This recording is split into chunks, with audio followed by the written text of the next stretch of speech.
একদম ইজি ওয়েতে কিভাবে বাসায় পাস্তা তৈরি করতে পারবেন সেটার রেসিপি আজকে আপনাদের সাথে শেয়ার করব। বাসায় যে উপকরণগুলো থাকবে সেই উপকরণগুলো দিয়েই এই মজাদার পাস্তাটা আপনারা তৈরি করে নিতে পারবেন। এভাবে রান্না করে মেহমান অতিথিকেও আপ্যায়ন করতে পারবেন, একদম ইজি।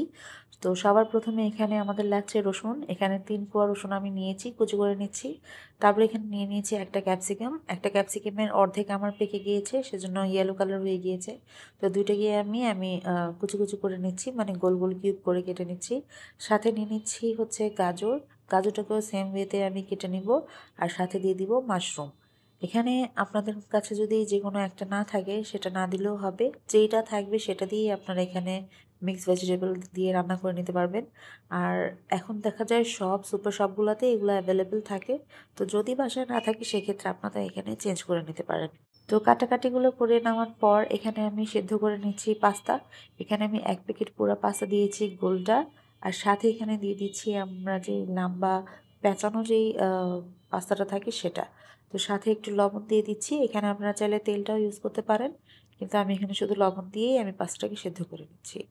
তারপরে এখানে পাস্তা সেদ্ধ হতে হতে আমি এখানে ২টা ডিমকে আমি এখানে একদম ক্রাম্ব করে নিব সামান্য পরিমাণে লবণ দিয়ে। ক্রাম্বটা করার সময় অবশ্যই খেয়াল রাখবেন যেন একদম গুঁড়া গুঁড়া হয়ে না যায়, একটু বড় বড় যেন থাকে, যেন সব ভেজিটেবলের সাথে এটা দেখতে সুন্দর হয়। এগুলো দেওয়ার ডিমটা ভেজে নিতে নিতে এখানে আমার রসুন আর হচ্ছে কাঁচামরিচটা আমি দিয়ে দিচ্ছি, যাতে পেঁয়াজ ডিমের সাথে এটা একটু ভাজা ভাজা হয়ে যায়। সাথে পেঁয়াজটাও দিয়ে দিব। ডিম, পেঁয়াজ আর কাঁচামরিচ আর রসুন এই ৪টা জিনিস একসাথে ভাজা হতে হতে অপর পাশে আমার পাস্তাটাও একদম সেদ্ধ হয়ে রেডি হয়ে গিয়েছে। পাস্তাটা ট্রাই করবেন একদম নরম করে সেদ্ধ না করতে, হালকা একটু কাঁচা মানে একটু শক্ত রাখার ট্রাই করতে হবে। তাহলে পাস্তাটা খুবই সুন্দর এবং চিলি হবে আর মজা লাগবে খেতে। এবার অপর পাশে যে আমরা ডিম ভেজে নিচ্ছিলাম পেঁয়াজ, রসুন আর কাঁচামরিচের সাথে, সেখানে আমি যে কেটে রেখেছি মাশরুম, ক্যাপসিকাম, গাজর, এগুলো সব আমি এখন একসাথে দিয়ে দিয়েছি। এবার এখানে একটু ভেজে নিয়ে এই সব কিছুকে তারপর এখানে দিয়ে দিব যত ধরনের মশলা আছে যেগুলো আমি ইউজ করছি। এখানে আমি টমেটো সস দিয়েছি আর এখানে দিয়ে দিচ্ছি চিলি সস। এই ২টার বোতলে কিন্তু শেষ হয়ে গেছে, আপনারা দেখতেই পাচ্ছেন। তো আমি আর ওয়েস্ট করিনি, আমি পানি দিয়ে তারপর ঝাঁকিয়ে দিয়ে দিয়েছি। সাথে পাস্তার সাথে যে প্যাকেটটা আছে মশলার, সেই পাস্তার মশলার প্যাকেটটাও আমি একটা পুরোপুরি দিয়ে দিচ্ছি। আর সাথে অবশ্যই স্বাদ মতো লবণটা আপনারা দেওয়ার চেষ্টা করবেন। শেষে আমি এখানে দিয়ে দিচ্ছি হচ্ছে গোলমরিচের গুঁড়া আর সাথে দিয়ে দিচ্ছি টেস্টিং সল্ট।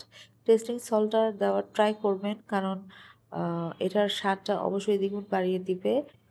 সব কিছুকে ভালো করে মিশিয়ে নেওয়ার পর একটু রান্না করে নেওয়ার পর এখানে আমি দিয়ে দিব হচ্ছে যেই সেদ্ধ করে রাখা পাস্তাটা ছিল সেই পাস্তাটা।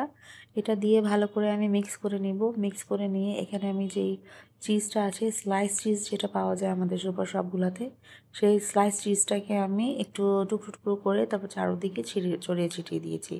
যেহেতু বাসায় মজরেলা চিজটা ছিল না সেজন্য আমি এখানে স্লাইস চিজটাই ইউজ করেছি, যেন চিজের একটা ফ্লেভার আসে। এখানে আপনারা চাইলে এই স্লাইস চিজের সাথে আপনারা এখানে মজরেলা চিজটাও ইউজ করতে পারবেন।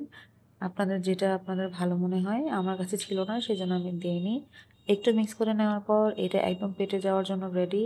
সার্ভিং এর জন্য একদম প্রস্তুত। একদম শর্টকাট আর ইজি ওয়েতে এই রেসিপিটা আপনাদের কাছে কেমন লেগেছে সেটা অবশ্যই কমেন্ট করে জানাবেন। আর ভালো লাগলে একটা শেয়ার দিয়ে দিবেন আর পেজটাকে ফলো করে পাশে থাকবেন। আল্লাহ হাফেজ।